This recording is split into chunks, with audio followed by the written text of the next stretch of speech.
நாமம் மகிமைப்படுவதாக. Glory to the name of the Lord. Revival for ஏசியாங்கிற நிகழ்ச்சியினூடாக உங்கள் வீடுகளை சந்திப்பதிலே மிக்க மகிழ்ச்சி. We're very glad to meet you all through this Revival for Asia program. முழு உலகத்தையும் தேவன் தம்முடைய வருகைக்கு நேராக ஆயத்தப்படுத்தி கொண்டு வருகிறார். The Lord is preparing the whole world for his coming. இது எல்லாருக்கும் தெரியும். Everybody knows this. ஆனால் அந்த நாட்கள் சமீபத்திருக்கிறது என்பதை நாம் அறிந்து கொள்ள வேண்டும். But you should know that the day is nearing. மிக சமீபமாக தேவனுடைய வருகை இருக்கிறது. The Lord's coming is very soon. ஆகவே திரள் ஜனங்கள் தேவனை ஆராதிப்பதற்கு தேவன் விருப்பமுள்ளவராக இருக்கிறார். The Lord is pleased that many people will come and worship him. தேவன் முழு தேசத்தையும் தம்முடைய ஆளுகைக்கு உட்படுத்த வேண்டும் என்று விரும்புகிறார். The Lord wanted the whole nation to come under his ruling. ஆகவே இப்படிப்பட்ட நிகழ்ச்சியினூடாக தேவன் தம்முடைய வல்லமை விளங்க பண்ண வேண்டும் என்று விரும்புகிறார். Hence through this kind of program the Lord wanted to meet you today. எந்த ஊழியத்தில் எந்த ஊழியக்காரன் தேவனுடைய வார்த்தையை பிரசங்கிப்பதனுடைய நோக்கம் இதுவாக இருக்கிறது. Like when a man of God preaches with this purpose. ஏனென்றால் Why? மனம் திரும்புகிற பாவி நிமித்தம் பரலோகத்தில் மிகுந்த சந்தோஷம் உண்டாயிருக்கிறது என்று பார்க்கிறோம். We find when a man repents from his sin, there is a joy in heaven. ஆகவே தேவனுடைய திட்டம் முழுவதும் ஜனங்கள் ரட்சிக்கப்பட வேண்டும். Like it is a plan of God that the people will be saved. ஜனங்கள் சமாதானத்தை பெற்றுக்கொள்ள வேண்டும். The people will get the peace. ஆகவே தான் இயேசு வாழ்ந்த நாட்களிலே, that's why in the days of Jesus, ஜனங்களுக்கு இப்படி ஒரு அழைப்பு கொடுத்தார். he called the people. Matthew 11ஆம் அதிகாரம், like Matthew verse chapter 11, 28வது வசனத்தை படிக்கும் பொழுது, when you read verse 28, வருத்தப்பட்டு பாரம் சுமக்கிறவர்களே, like all you who are weary and burdened, நீங்கள் எல்லாரும் என்னிடத்தில் வாருங்கள், நான் உங்களுக்கு இளைப்பாறுதல் தருவேன் என்று சொன்னார். come to me and I will give you rest. நான் உங்களுக்கு இளைப்பாறுதல் தருவேன். I will give you rest. வருத்தப்படுகிறவர்களே, நான் உங்களுக்கு இளைப்பாறுதல் தருவேன் என்று ஆண்டவர் சொன்னார். all who are weary and burdened, I will give you rest. மூன்று காரியம் இதில் இருக்கிறது. We find three things over here. வருத்தம் இருக்கிறது, We find there's a weary, பாரம் இருக்கிறது, burden, தேவன் தருகிற இளைப்பாறுதலும் இருக்கிறது. and the rest that comes from God. இதை எல்லாத்தையும் இணைக்கிற ஒரு சொல் இருக்கிறது. Like all that is pulling out this together in one word. நீங்கள் என்னிடத்திலே வாருங்கள். The word is come to me. என்னிடத்திலே வாருங்கள். Come to me. உலகம் தரக்கூடாத சமாதானம் என்னிடத்திலே இருக்கிறது. Like the peace which the world could not give, and that peace I have. நான் உங்களுக்கு இளைப்பாறுதல் தருவேன் என்று ஆண்டவர் சொல்லுகிறார். God is telling, I'm going to give you rest. அப்படியானால் என்ன அர்த்தம்? So what does it mean? இந்த உலகத்துல பலவிதமான பாரம் நம்முடைய இருதயத்தை அழித்துக் கொண்டிருக்கிறது. In this world there are so much of burden that is really weighing our hearts. இந்த வார்த்தையை இயேசு கிறிஸ்து பிரசங்கிக்கும் பொழுது, when Jesus was preaching these words, இயேசுவுக்கு முன்பதாக இருந்த அந்த நாட்களில் இருந்த பலதரப்பட்ட மக்கள், like the people those who were there during the time of Jesus, பலவிதமான பின்னணியிலிருந்து வந்த மக்கள், people from various backgrounds, நியாயப்பிரமாணத்தை பின்பற்றி கொண்டிருந்த மக்களும் இருந்தார்கள். there were people those who were following the laws.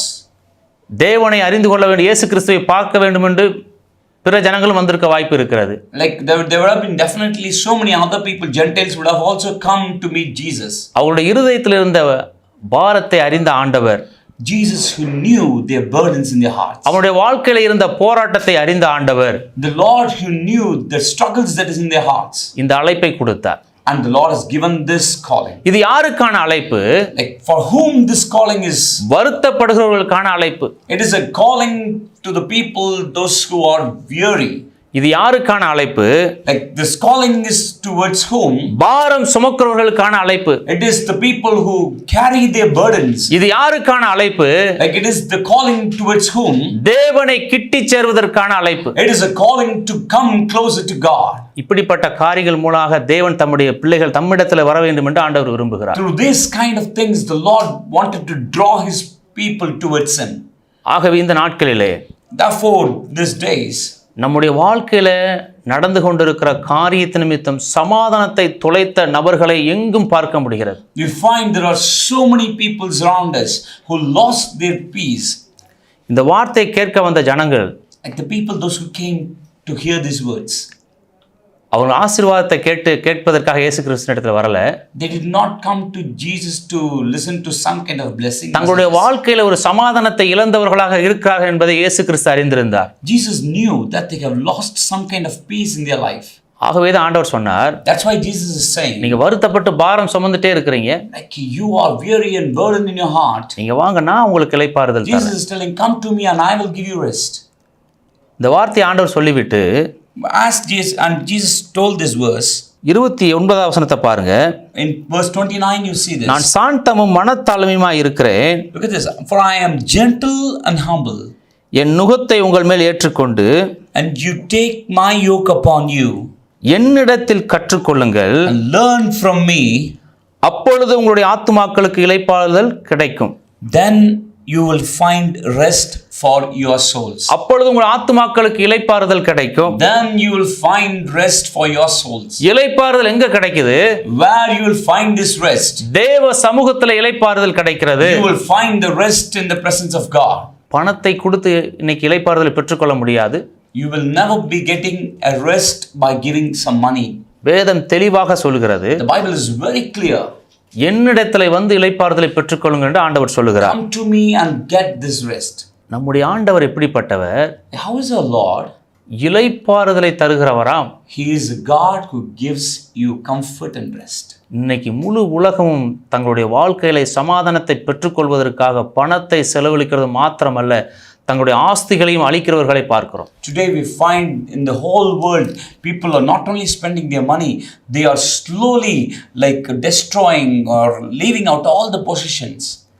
நீங்க மத்தேயு எழுதின புஸ்தகம் 20ஆம் அதிகாரம் 32லிருந்து 34 வரைக்கும் படிக்கும் பொழுது, When you read Matthew chapter 20 verses from 30 to 34, அப்பொழுது வழியருகே உட்கார்ந்திருந்த 2 குருடர் இயேசு அவ்வழியே வருகிறார் என்று கேள்விப்பட்டு, like there are 2 blind men were sitting by the roadside. When they hear that Jesus was coming, தாவீதின் குமாரனே எங்களுக்கு இரங்கும் என்று கூப்பிட்டார்கள். they shouted, "The Lord, Son of David, have mercy on us." அவர்கள் பேசாதிருக்கும்படி ஜனங்கள் அவர்களை அதட்டினார்கள். The crowd rebuked them. அவர்களோ, ஆண்டவரே தாவீதின் குமாரனே எங்களுக்கு இரங்கும் என்று அதிகமாய் கூப்பிட்டார்கள். But they shouted all the louder, "Lord, Son of David, have mercy on us." இயேசு நின்று அவர்களை தம்மிடத்தில் அழைத்து, Jesus stopped and called them. நான் உங்களுக்கு என்ன செய்ய வேண்டும் என்கிறீர்கள் என்றார். What do you want me to do for you? அதற்கு அவர்கள், ஆண்டவரே எங்கள் கண்களை திறக்க வேண்டும் என்றார்கள். Lord, they answered, we want our sight. இயேசு மனதுருகி அவர்களை சுகமாக்கினார். Jesus had compassion on them and touched their eyes. இந்த இடத்துல இயேசு அவர்கள் அழைக்கிறார். We find Jesus calls them. இந்த உலகத்துல இருந்து ஜனங்களுடைய விண்ணப்பம் தேவனுடைய சமூகத்தில் சென்று கொண்டே இருக்கிறது.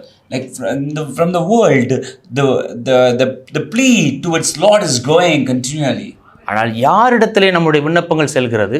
Like therefore today you have to look like towards whom you are giving your petitions. ஒருவேளை இந்த வார்த்தையை கேட்கிற நீங்கள் தேவனை இயேசு கிறிஸ்துவை அறியாத மக்களாக கூட இருக்கலாம். Maybe you are listening to this word, you not known Jesus. தேவனை அறிந்த மக்களாகவும் இருக்கலாம். Maybe you are the one who are worshiping God. ஆனால் நம்முடைய விண்ணப்பம், But your petition, யாரிடத்துல செல்கிறது? to whom you are giving your petitions? அவர்கள் இந்த இடத்துல படிக்கும்போது அவர்களுடைய விண்ணப்பம் தேவனிடத்திலே சென்றது. We find these blind men, they were giving their petitions to the Lord. அவர்களுடைய ஜெபம் இயேசு கிறிஸ்துவினுடைய காதுகளிலே விழுந்தது. Their prayers were ringing in the ears of Jesus. இந்த இடத்துல இயேசு கிறிஸ்துவிட்ட கிட்டி சேராதபடிக்கு மனிதர்கள் அவர்களை தடை பண்ணினார்கள். We find like there was a barrier. The people were stopping them from going near to Jesus. ஒரு விஷயம் இந்த இடத்துல தெளிவாக தெரிகிறது. One thing that is very clear from this passage. மனிதர்கள் தேவனிடத்திலே கிட்டி சேருவதற்கு தடையாக இருக்கிறார்கள். Like people all barriers for you and me to draw closer to God. மனிதர்களால் தேவனுடைய சமூகத்திலிருந்து வருகிற சமாதானத்தை தர முடியாது. Like people will never be able to give the peace that you are getting it from God. மனிதனால் நம்முடைய இருதயத்தில் இருக்கிற பாரத்தை லகுவாக்க முடியாது. Like people will never be able to like ease down your burdens. ஆனால் இயேசு கிறிஸ்துவோ, But Jesus, அவர் சொல்றார், உங்களுடைய பாரத்தை நான் மாற்றுகிறேன். but Jesus Christ is telling, I'm going to take out all your sorrows. உங்களுக்கு இளைப்பாறுதல் தருகிறேன். I'm going to give you rest. நீங்கள் என்னிடத்திலே வாருங்கள். Come to me. வருத்தப்பட்டு பாரம் சுமக்கிறவர்களே, நீங்கள் எல்லாரும் என்னிடத்திலே வாருங்கள். Come to me who are all weary and burdened. நான் உங்களுக்கு இளைப்பாறுதல் தருவேன். I will give you rest. அப்படின்னு அழைப்பு கொடுக்கிறார். The Lord is giving you calling. ஆனா இந்த குருடர்கள் This blind men, தேவனை நோக்கி விண்ணப்பம் பொழுது they are giving their petitions to the Lord. தடைகளையும் பொருட்படுத்தாமல் They did not look at the barriers. தேவனிடத்தில் விண்ணப்பம் வைக்கிறார்கள். They kept their petition to the Lord. ஆனா இவர்களுக்கு ஒரு பாரம் இருக்கிறது. They have the burden. அவர்கள் பார்வையற்றவர்களாக இருக்கிறார்கள். They are blind. பார்வையற்றவர்களாக இருந்தும் Even though they were blind. அவர்கள் இயேசுவை அழைத்த விதத்தை இந்த இடத்துல படிங்க. Look at the way how they called upon Jesus. தாவீதின் குமாரனே எங்களுக்கு இரங்கும். They are calling upon Jesus like son of David. அவர்கள் எப்படி இயேசு கிறிஸ்துவை அறிந்திருந்தார்கள்? How did they knew Jesus? இயேசு கிறிஸ்து தாவீதினுடைய சந்ததியிலே வந்தவர். They knew that Jesus is from the descendant of David. என்பதை மிக தெளிவாக அறிந்திருந்தார்கள். They knew it very clearly. நீங்கள் தேவனை சரியாக அறிந்திருந்தால், when you know Jesus well, உங்களுக்கு வருகிற ஆசீர்வாதத்தை ஒரு மனிதனும் தடுக்க முடியாது. Nobody can stop the blessings. உங்களுடைய ஜெபத்தை ஒருவனும் தடை செய்ய முடியாது. Nobody will be able to stop your prayers. தேவனிடத்திலிருந்து வருகிற பதிலையும் எந்த மனிதனும் தடை செய்ய முடியாது. Nobody will be able to stop the blessings that is coming from God. அப்படியானால் என்ன அர்த்தம்? So what does it mean? நாம் தேவனை அறிந்து கொண்டால் மட்டும் பத்தாது. It is not only enough that we know about God. நாம் தேவனை சரியாக அறிந்து கொள்ள வேண்டும். We have to know him well. நாம் ஆராதிக்கிற தேவன் எப்படிப்பட்டவர்? Who is a God we are worshiping? அவர் வானத்தையும் பூமியையும் உண்டாக்கின சர்வ வல்லமை உள்ள தேவன். He is the creator of heaven and earth. He is almighty God. அவரை நாம் அறிந்து கொள்ள வேண்டும். Like you should know him. அவரை அறிந்து கொள்வதற்கு தேவன் நம்மை அழைக்கிறார். The Lord calls you to know him. அவர்கள் அழைத்த பொழுது, when they called him, அவர்களுடைய விண்ணப்பத்தின்படி ஆண்டவர் செய்தார். The Lord did as they asked the Lord. இந்த சம்பவம் நடந்தது எரிகோ பட்டணத்துல. This thing happened at the Jericho. இயேசு அந்த எரிகோ பட்டணத்தை விட்டு கடந்து செல்லும்போது இந்த சம்பவம் நடக்கிறது. As Jesus was crossing the city Jericho, this is happening. எரிகோ பட்டணம் சாபத்தின் கீழாக கட்டப்பட்டிருக்கிறது. Jericho was built with a lot of curses. இயேசு அந்த பட்டணத்தை கடந்து செல்லும் பொழுது, as Jesus was going across the city, அந்த பட்டணத்திலே சாபத்தின் பிடியில் இருந்த அந்த மனிதர்கள் மேல் ஆசீர்வாதத்தை கட்டளையிட்டார். the Lord was pronouncing his blessings on the people, those who are under these curses. இன்றைக்கும் இந்த உலகம் சாபத்தினுடைய கீழில் தான் அடிமைப்பட்டிருக்கிறது. Today even this world is under the curses. இன்னைக்கு சில குடும்பங்கள் சாபத்தின் மேலே கட்டப்பட்டிருக்கிறது. Today a lot of families are built upon lot of curses. தலைமுறையாக சாபம் ஒரு குடும்பத்திலே பின்தொடர்கிறது. Like generation after generation people are under certain curses. அதற்கு தீர்வு என்ன செய்வதென்றே தெரியல. Like people do not know what is the solution for that. பழைய ஏற்பாட்டில் இஸ்ரவேல் ஜனங்கள் பலி செலுத்திக் கொண்டே வந்தார்கள். In the Old Testament people were continually sacrificing. அவர்களுக்கு நிரந்தரமான தீர்வு இல்லை. They were not able to find out some solution. ஆகவே தான் யோவான் ஸ்நானகன் இப்படி கேட்டார். That's why John the Baptist is asking, வரும் கோபத்துக்கு தப்பித்துக் கொள்ள வழிகாட்டினவன் யார்? Like who is here to like redeem you from all this anger? யோவான் ஸ்நானகனிடத்திலே கேள்வி மட்டுமே இருந்தது. Like in John the Baptist there was only our question. ஆனா இயேசுவினிடத்தில் தான் வழி இருந்தது. In Jesus Christ there was a way. யோவான் ஸ்நானகன் கேள்வி மட்டும் எழுப்பினார். John the Baptist raised this question. விரியம்பாம்பு குட்டிகளே, like you who are the vipers of blood, வரும் கோபத்திற்கு தப்பித்துக் கொள்வதற்கு வழிகாட்டினவன் யார்? right, like who showed you the way to escape from the wrath? ஒரு ஊழியக்காரர் இப்படி சொல்றாரு. One pastor he said like this, விரியம்பாம்பு விட விரியம்பாம்பு குட்டிகள் ஆபத்தானதா? the vipers, like the small vipers are more venomous than the older ones. பார்க்கிறதெல்லாம் கடிக்குமா? like whatever it sees it will bite. அது அவ்வளவு கொடிய விஷம் உள்ளது. It has such a great poisonous. இன்னைக்கு ஜனங்கள் அதற்கு ஒப்பாக இருக்கிறார்கள் என்று யோவான் ஸ்நானகன் சொல்றார். John the Baptist is telling people were like that. ஆனால் அதையெல்லாம் மாற்றும்படிக்கு இயேசு கிறிஸ்து வந்தார். Jesus came to change all that. அதிலிருந்து விடுதலை கொடுக்கும்படிக்கு இயேசு கிறிஸ்து வந்தார். Jesus came to redeem them from all this kind of things. இப்படிப்பட்ட சாபங்கள் தொடர்ந்து வந்து கொண்டிருக்கிறது. like these kind of curses are coming continually. ஆனால் இயேசு பதில் தருகிறார். but Jesus replying unto them, நானே வழியும் சத்தியும் ஜீவனுமாய் இருக்கிறேன். I am the way, the truth and the life. ஒருவன் என்னை பின்பற்றினால், if one follows me, அவன் இருளிலே நடப்பதில்லை. he will never walk in the darkness. மரண இருள் அவனை தொடுவதில்லை. the darkness of death will never follow him. நானே உயிர்த்தெழுதலும் ஜீவனுமாய் இருக்கிறேன். I am the life, the truth and the way. நான் உங்களுக்கு நித்திய ஜீவனை கொடுக்கிறவராக இருக்கிறேன் என்று ஆண்டவர் சொன்னார். Jesus is telling, I am the one who gives you eternal life. அப்படிப்பட்ட ஆண்டவரை இவர்கள் அறிந்திருந்தார்கள். like these people knew this God. நம்முடைய விண்ணப்பங்கள் நம்முடைய தேவன் யார் என்பதை அறிந்து இருக்க வேண்டும். like you should know who is the Lord we are worshiping. ஆனால் சாப நிறைந்த இடத்துல தான் அவங்க இருக்கிறாங்க. They were living in the place of curses. எனக்கு தெரிஞ்ச சில குடும்பங்கள் இருக்கிறாங்க எங்க ஊர்ல. like I have seen some families in our cities. தலைமுறையாக சாபம். like generation after generation. குறிப்பா எங்களுடைய குடும்பத்துல particularly in my family. எங்க அம்மாவுடைய ஃபேமிலியில பார்க்கும் பொழுது Like when I look at my mother's family, குறிப்பிட்ட வயசுக்கு மேல ஆண்கள் இருப்பதே இல்லை. like after a certain age, the men will not live. எங்க அம்மா கூட பிறந்தவங்க 4-5 சகோதரிகள். Like my mother's siblings, there are 4 or 5 sisters. அவர்கள் குறிப்பிட்ட ஏஜை அந்த ஆண்கள் தொடும் பொழுது when their siblings, like when mainly the men, when they come up to a certain age, ஏதோ ஒரு காரணத்தினால் அவர்கள் மரித்து போகிறார்கள். due to some reasons they die. இது ஒரு விதமான சாபம். This is a kind of curse. எங்க வீட்ல இருக்கிறவங்க என்னமோ செஞ்சு பார்த்தாங்க.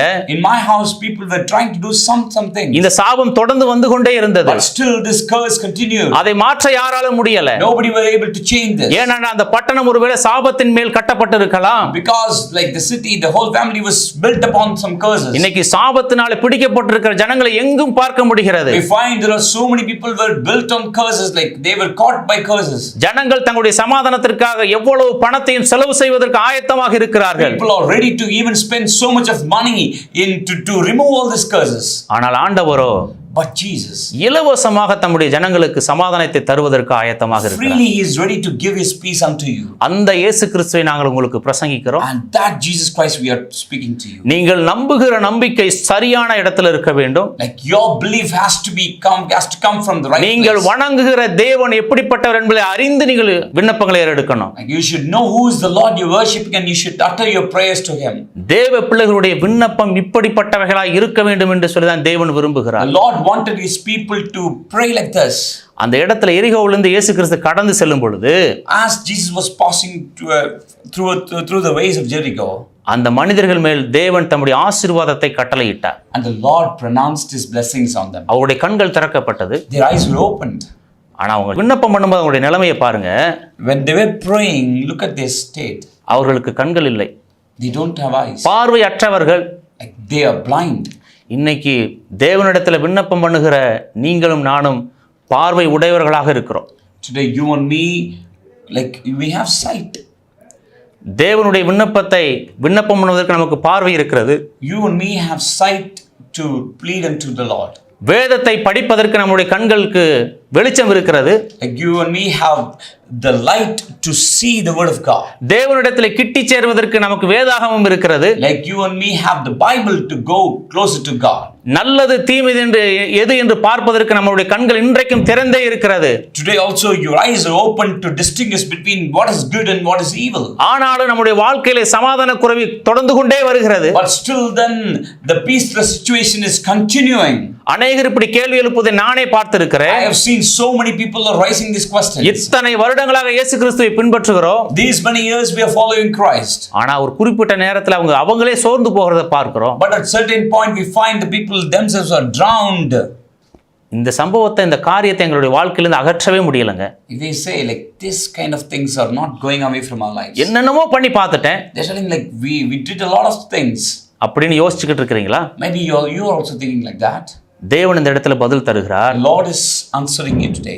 நீங்கள் ஆராதிக்கிற இயேசு கிறிஸ்து, the Lord whom you worship, நீங்கள் நம்புகிற ஆண்டவர், the Lord whom you believe, யார் என்பதை தெளிவாக அறிந்து கொள்ள வேண்டும். you should know who is he. அவர் பிசாசின் கிரியைகளை மேற்கொள்ளும்படிக்கு இந்த பூமியில வந்தவர். He has come to destroy the works of the devil. அப்படியானால் என்ன அர்த்தம்? So what does it mean? நம்முடைய வாழ்க்கையில் இருக்கிற சாபத்தையும் மேற்கொள்வதற்கு அழிப்பதற்கு இயேசு கிறிஸ்து இந்த பூமியில வந்திருக்கிறார். Jesus Christ has come to deliver you from all the curses. நாம் தப்பித்துக் கொள்வதற்கு இருக்கிற ஒரே ஒரு வழி இயேசு கிறிஸ்து மாத்திரமே. The only way that you and me can be saved, it is Jesus. நமக்கு சமாதானத்தை தருகிற தேவன் இயேசு கிறிஸ்து மாத்திரமே. Like the only one who can give you peace is Jesus. அந்த சமாதானத்தின் தேவன், and that Lord of peace, இரட்சகராக இயேசு கிறிஸ்து, and that God, இந்த வார்த்தையினூடாக உங்களோடு கூட பேசிக் கொண்டிருக்கிறார். He is speaking to you through these words. அவருடைய விண்ணப்பங்கள் ஏறெடுக்கப்பட்ட உடனே பதில் வந்தது. Like when they pleaded to God, they got their answers. தேவன் உடனே அவருடைய பாரத்தை மாற்றினார். The Lord removed their burdens. இன்னொரு அழைப்பு கொடுக்கப்படுகிறது. Find in another calling. இது அனைவருக்குமான ஒரு அழைப்பு. This is a call to everybody. நீங்க மத்தேயு 4ஆம் அதிகாரம் 18 லிருந்து 22 வரைக்கும் படிக்கும் பொழுது, Matthew chapter 4 18 to 22, 19வது வசனம் இப்படி சொல்லுகிறது, The 19th verse it says like this, என் பின்னே வாருங்கள், like come behind me, உங்களை மனுஷர்களை பிடிக்கிறவளாக்குவேன். I will send you out to fish for people. 20வது வசனம் சொல்லுகிறது, Verse 20 says like this, உடனே அவர்கள் வலைகளை விட்டு அவருக்கு பின் சென்றார்களாம். they left their nets and followed him. 18வது வசனம் சொல்லுகிறது, Verse 18 says like this, இயேசு கலிலேய கடலோரம் நடந்து போகையில் like as Jesus was walking beside the Sea of Galilee, மீன் பிடிக்கிற 2 சகோதரர்களை பார்க்கிறார். he saw 2 brothers who were fishing, அவர்களையும் கூப்பிடுறார். and he called them as well, அவர்களும் இயேசு கிறிஸ்து பின்னாடி செல்றாங்க. and they were also following Jesus. அந்த சம்பவம் தான் தொடர்ந்து இந்த இடத்துல சொல்லப்பட்டிருக்கிறது. And that's what it was told in this thing. எப்படி தான் செய்கிற தொழிலை விட்டு இயேசு கிறிஸ்துவை பின்பற்றினார்கள். Look at how they left everything and they followed Jesus. சமாதானத்தின் தேவனுடைய வார்த்தை, இயேசு கிறிஸ்துவினுடைய வார்த்தையை அவர்கள் செவி கொடுத்தார்கள். They obeyed, they heed to the word of God who is a God of peace. இயேசு கிறிஸ்துவினுடைய அந்த வார்த்தைக்கு செவி கொடுத்தார்கள். They obeyed to the word of the Lord. உடனே இயேசு கிறிஸ்துவுக்கு பின் சென்றார்கள். Immediately they followed Jesus. நாம் முதலே பார்த்தோம், We saw before also. வருத்தப்பட்டு பாரம் சுமக்கிறவர்களே, Like those who are weary and burdened, நீங்க எல்லாரும் என்கிட்ட வாங்க. you all come to me. அவர்கள் அந்த கடலிலே தொழில் செய்து கொண்டிருக்கிறாங்க. They are all fishing in that sea.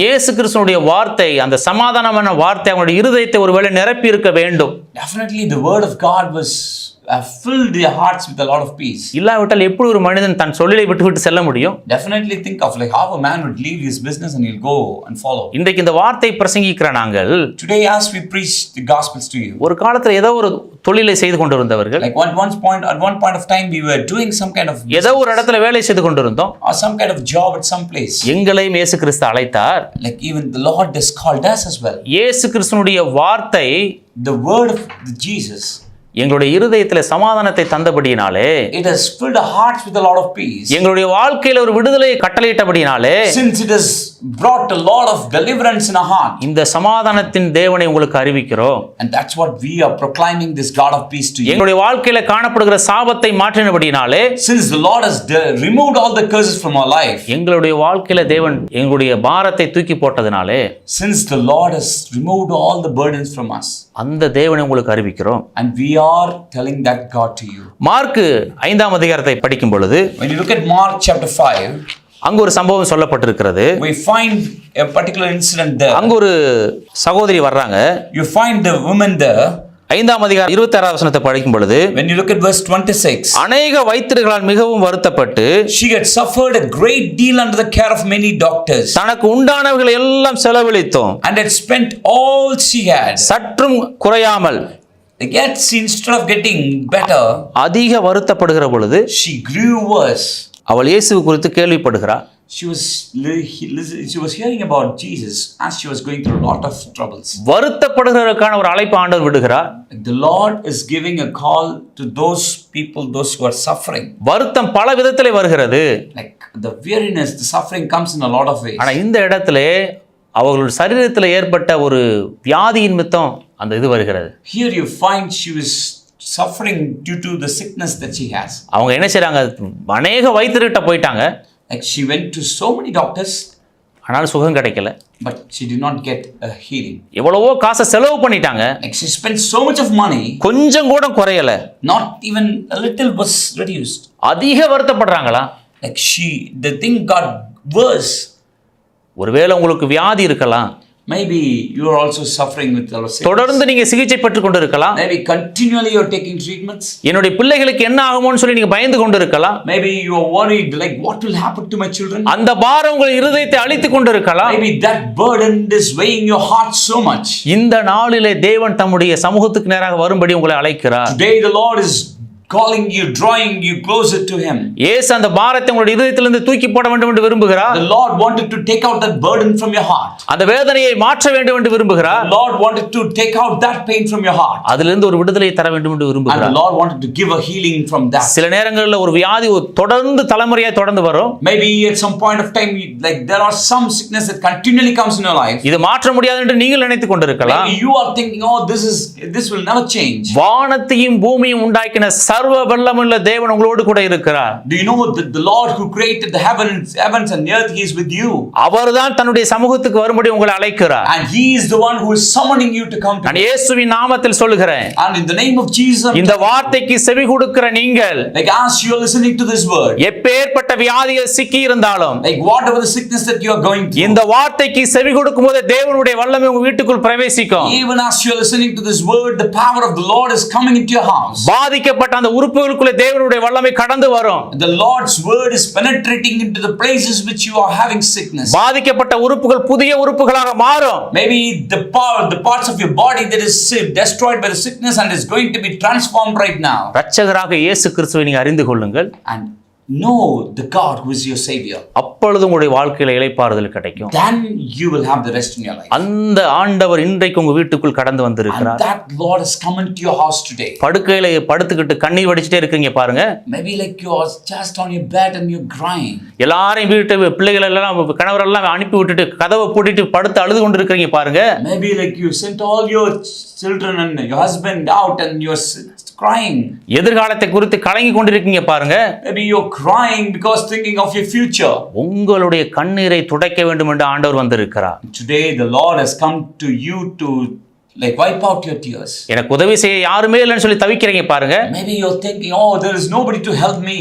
அந்த ஆண்டவர் இன்னைக்கு உங்ககிட்ட வந்திருக்கிறார். The Lord is here to help you. உங்க பக்கத்துல வந்திருக்கிறார். He's come closer to you. இந்த வார்த்தையின் ஊடாக உங்களுடைய இருதயத்துக்குள் வர விரும்புகிறார். Like through this word, He wants to come to your hearts. சமாதானத்தை தர வேண்டும் என்று விரும்புகிறார். He wants to bring peace to you. பாரத்தை நீக்க வேண்டும் என்று He விரும்புகிறார். wants to remove all the burdens. உங்களோடு கூட இருக்க வேண்டும் என்று விரும்புகிறார். The Lord wanted to be with you. அதற்கு தான் ஆண்டவர் அழைக்கிறார். For that He has called you. அது மாத்திரமல்ல, Not only that, இந்த சீசர்கள் ஆண்டவர் அழைத்தாரு பாருங்க.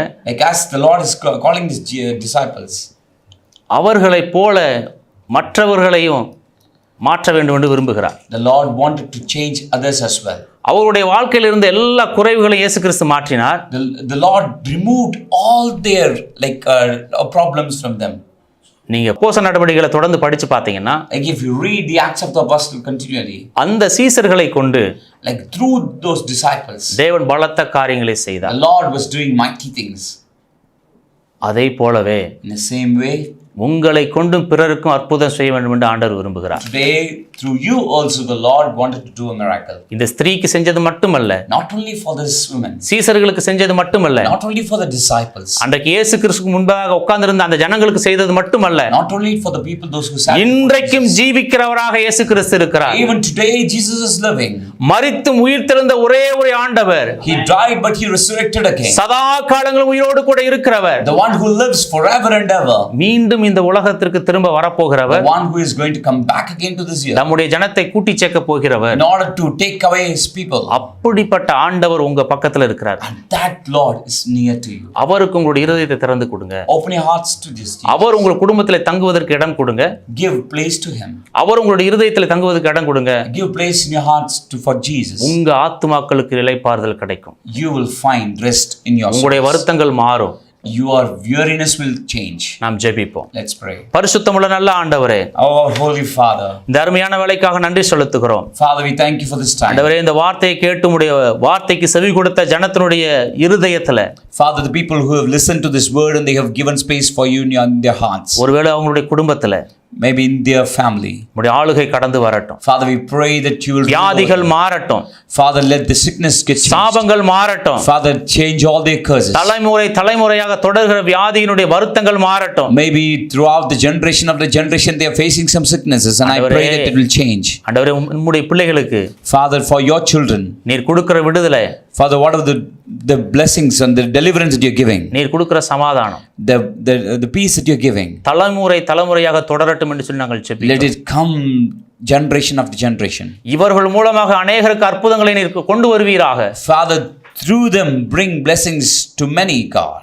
ஆண்டவரே, உம்முடைய பிள்ளைகளை பிறருக்கு முன்பதாக சாட்சியாக நிறுத்துவீராக. Father, make them as a blessings to so many others, God. உம்முடைய கரத்துக்குள் ஒப்பு கொடுக்கிறோம். Father, submit this in your hands. பெரிய காரியங்களை செய்வீராக. Do mighty things, God. இயேசுவின் நாமத்தில் ஜெபிக்கிறோம் நல்ல பிதாவே. In Jesus' name we pray. Amen. Amen. Amen. பிரியமானவர்களே, My dear ones, கர்த்தருடைய வார்த்தை உங்களுடைய இருதயத்தை ஆளுகை செய்திருக்கும் என்று நாங்கள் நம்புகிறோம். we hope that the Lord's word have ruled your hearts. தேவனை இருக்க பிடித்துக் கொள்ளுங்கள். Hold on to God well. தேவனுக்கு உங்கள் குடும்பத்தில் முதலிடம் கொடுங்க. Give priority to God in your family. சமாதானத்தின் தேவன் உங்களோடு கூட இருப்பாரா. May the Lord of peace be with you. Amen. Amen.